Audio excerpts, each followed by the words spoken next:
ಸಚಿವ ಸ್ಥಾನದಿಂದ ವಂಚಿತರಾಗಿರೋ ಚಿಂಚೋಳಿ ಅತೃಪ್ತ ಶಾಸಕ ಉಮೇಶ್ ಜಾಧವ್ ಇವತ್ತು ಬೆಂಗಳೂರಿನಲ್ಲಿ ಕಾಂಗ್ರೆಸ್ ನಾಯಕರನ್ನ ಭೇಟಿಯಾಗಲಿದ್ದಾರೆ. ನಿನ್ನೆ ಕಲಬುರಗಿಯಲ್ಲಿ ಆಪ್ತರ ಜೊತೆ ಸಭೆ ನಡೆಸಿರೋ ಜಾಧವ್ಗೆ ಬಿಜೆಪಿ ಸೇರುವಂತೆ ಸಲಹೆ ನೀಡಿದ್ದಾರೆ ಎನ್ನಲಾಗ್ತಾ ಇದೆ. ಆದರೆ ಗೊಂದಲದಲ್ಲಿರುವ ಉಮೇಶ್ ಜಾಧವ್ ಈ ಬಗ್ಗೆ ಇನ್ನೂ ಯಾವುದೇ ನಿರ್ಧಾರ ಕೈಗೊಂಡಿಲ್ಲ. ಕಾಂಗ್ರೆಸ್ ನಾಯಕರ ಭೇಟಿ ಬಳಿಕ ಜಾಧವ್ ಮುಂದಿನ ನಡೆ ಸ್ಪಷ್ಟವಾಗಲಿದೆ. ಕೇಂದ್ರ ಸಚಿವ ಅನಂತಕುಮಾರ್ ಹೆಗಡೆ ಹಾಗೂ ಕೆಪಿಸಿಸಿ ಅಧ್ಯಕ್ಷ ದಿನೇಶ್ ಗುಂಡೂರಾವ್ ನಡುವಿನ ಟ್ವಿಟರ್ ಸಮರ ಮುಂದುವರೆದಿದೆ. ತಮ್ಮ ಸಾಧನೆ ಪ್ರಶ್ನಿಸಿದ ಗುಂಡೂರಾವ್ಗೆ ಅನಂತಕುಮಾರ್ ಹೆಗಡೆ ಟಾಂಗ್ ನೀಡಿದ್ದಾರೆ. ಮುಸ್ಲಿಂ ಹೆಂಗಸಿನ ಹಿಂದೆ ಓಡು ಹೋಗಿದ್ದೇ ನಿಮ್ಮ ಸಾಧನೆ ಅಂತ ಹೇಳೋ ಮೂಲಕ ವಿವಾದಾತ್ಮಕ ಟ್ವೀಟ್ ಮಾಡಿದ್ದಾರೆ. ಇದಕ್ಕೆ ಉತ್ತರಿಸಿರೋ ಗುಂಡೂರಾವ್ ಹೆಗಡೆಯವರ ಕೀಳುಮಟ್ಟದ ಹೇಳಿಕೆಗಳು ನಿಜಕ್ಕೂ ಖೇದಕರ ಅಂತ ಬೇಸರ ವ್ಯಕ್ತಪಡಿಸಿದ್ದಾರೆ.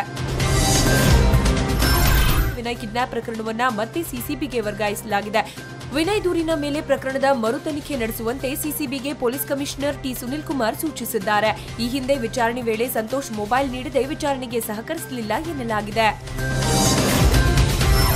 ಭಾರತ ರತ್ನ ಪ್ರಶಸ್ತಿಯನ್ನ ಕೇವಲ ಒಬ್ಬ ಗಾಯಕನಿಗೆ ನೀಡೋ ಬದಲು ಆಧ್ಯಾತ್ಮ ಗುರು ಸಿದ್ದಗಂಗಾ ಶ್ರೀಗಳಿಗೆ ನೀಡಬಹುದಿತ್ತು ಅಂತ ಗಾಯಕ ಭೂಪೇನ್ ಹಜಾರಿಕಾ ಬಗ್ಗೆ ಕಾಂಗ್ರೆಸ್ ಸಂಸದೀಯ ನಾಯಕ ಮಲ್ಲಿಕಾರ್ಜುನ್ ಖರ್ಗೆ ಹೇಳಿಕೆ ಖಂಡಿಸಿ ಆರ್ಟಿಐ ಕಾರ್ಯಕರ್ತ ಖರ್ಗೆ ವಿರುದ್ಧ ದೂರು ನೀಡಿದ್ದಾರೆ. ಅಸ್ಸಾಂ ಜನತೆ ಭಾವನೆಗಳಿಗೆ ಧಕ್ಕೆ ತಂದಿದ್ದಾರೆಂದು ಆರೋಪಿಸಲಾಗಿದೆ. ಲೋಕಸಭಾ ಚುನಾವಣೆಗೆ ಶಿವಸೇನೆ ಭರ್ಜರಿ ತಯಾರಿ ನಡೆಸಿದೆ. ಮುಂಬೈನಲ್ಲಿಂದು ಪಕ್ಷದ ಅಧ್ಯಕ್ಷ ಉದ್ದವ್ ಠಾಕ್ರೆ ಮಹತ್ವದ ಸಭೆ ಕರೆದಿದ್ದಾರೆ. ಮಹಾರಾಷ್ಟ್ರದ 48 ಲೋಕಸಭಾ ಕ್ಷೇತ್ರಗಳಿದ್ದು ಚುನಾವಣೆ ಬಗ್ಗೆ ಪಕ್ಷದ ನಾಯಕರ ಜೊತೆ ಠಾಕ್ರೆ ಸಮಾಲೋಚನೆ ನಡೆಸಲಿದ್ದಾರೆ. ಬಿಜೆಪಿ ಜೊತೆ ಮೈತ್ರಿ ಮಾಡಿಕೊಳ್ಬೇಕೋ ಬೇಡವೋ ಅನ್ನೋ ಬಗ್ಗೆ ಸಭೆಯಲ್ಲಿ ನಿರ್ಧಾರವಾಗಲಿದೆ. ಪ್ರಧಾನಿ ಮೋದಿ ಸರ್ಕಾರ ಇವತ್ತು ನಡೆಯಲಿರುವ ಸಂಪುಟ ಸಭೆಯಲ್ಲಿ ಅನ್ನದಾತನಿಗೆ ಹಿಂದೆಂದೂ ಸಿಗದಂತಹ ಬಿಗ್ ಗಿಫ್ಟ್ ನೀಡುತ್ತೆ ಎನ್ನಲಾಗಿತ್ತು. ಆದರೆ ಇವತ್ತಿನ ಸಂಪುಟ ಸಭೆ ಮುಂದೂಡಲ್ಪಟ್ಟಿದೆ. ತೆಲಂಗಾಣ ಹಾಗೂ ಒಡಿಶಾ ಸರ್ಕಾರದ ಮಾದರಿಯಲ್ಲಿ ರೈತರಿಗೆ ನಿರ್ದಿಷ್ಟ ಮೌಲ್ಯದ ಹಣವನ್ನ ಅಕೌಂಟ್ಗೆ ಹಾಕೋಕೆ ತೀರ್ಮಾನಿಸಿದ್ದಾರೆ. ಈ ಸಂಬಂಧ ಕೃಷಿ ಸಚಿವಾಲಯ ಸಂಪುಟ ಸಭೆ ಮುಂದೆ ಪ್ಯಾಕೇಜ್ ಘೋಷಣೆಯ ಪ್ರಸ್ತಾವನೆಯನ್ನ ಇಟ್ಟಿದೆ ಎನ್ನಲಾಗಿದೆ.